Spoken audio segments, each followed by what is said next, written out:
নবদ্বীপের জলঙ্গি নদীর ছবি দেখাবো আপনাদের। কচুরিপানায় একেবারে কানায় কানায় পূর্ণ এই নদী, যার জেরে বন্ধ ফেরি চলাচল। সমস্যায় পড়েছেন নদীর দুই পারের বাসিন্দারা। সমীর রুদ্র আমাদের প্রতিনিধি রয়েছেন, বিস্তারিত জানাবেন। সমীর, কি দশা জলঙ্গি নদীর? এই কচুরিপানা সাফ করার দায়িত্ব কার?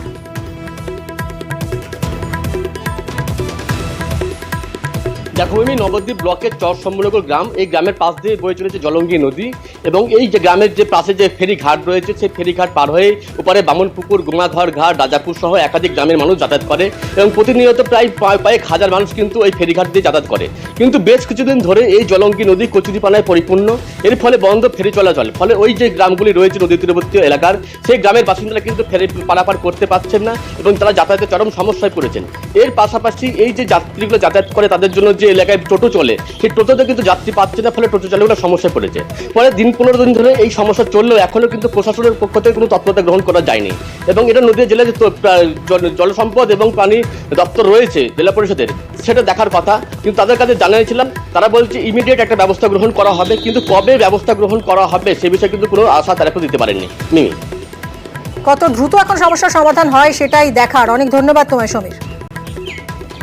একটা মাত্র আমাদের ফেরিঘাট, এখানে 1 মাসেও পরে যে এখানে পানা জমে আছে, এই কারণে কোনো যাত্রী পার থেকেও পারে নদী পারাপার করতে পারছে না, নৌকা চলছে না। তো এখানে অনেক টুকটুকি আলা আছে যাদের মানে এইটা নিয়ে সংসার চলে, তো ওদের রোজগার বন্ধ আছে। সাধারণ মানুষের তো প্রচুর অসুবিধা হচ্ছে, কারণ কোনো জায়গায় যেতে পারছে না। তো প্রশাসন খুব জলদি পরিষ্কার করার ব্যবস্থা করুন। আমাদের এই ফেরিঘাটে প্রচুর কচুরিপানার জন্য আমাদের এই নৌকা পারাপার করতে পারছে না, যার কারণে ওপারে যেতে পারছে না আমাদের বাজারের জন্য। আমরা চাচ্ছি যে প্রশাসন এটা যেন ব্যবস্থা নেয়।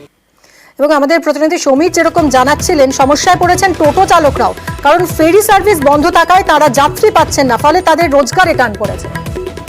দীর্ঘদিন এই যে জলঙ্গি নদী কচুরিপানা থাকার জন্য অনেক দিন বন্ধ আছে। এটা গোমাগার ঘাট, এই ঘাট বন্ধ থাকায় কোনো প্যাসেঞ্জার আসছে না, আমাদের কোনো রোজগার নেই। প্রশাসন কোনো ব্যবস্থা নিচ্ছে না যে ঘাটটা পরিষ্কার করার জন্য।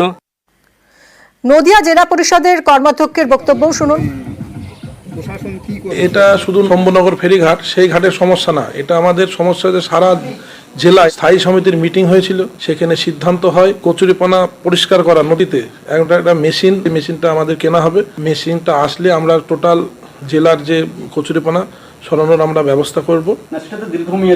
হ্যাঁ, দীর্ঘমেয়াদী প্রক্রিয়া। কিন্তু এখন যে সমস্যাটা হচ্ছে, যেখানে ওই যে পঞ্চায়েতের ঘটনা ঘটেছে, সেখানে আমাদের স্থানীয় জনপ্রতিনিধিরা আছেন, ওনাদের সঙ্গে কথা বলা হয়েছে এবং আমাদের জেলা পরিষদের এখানে আমাদের আলোচনা হচ্ছে। স্থানীয় বিডিও অফিসে যোগাযোগ করেছি যাতে ওটা তাড়াতাড়ি সরিয়ে ফেরি চলাচল করানো যায়, তার জন্য আমরা উপযুক্ত ব্যবস্থা গ্রহণ করব।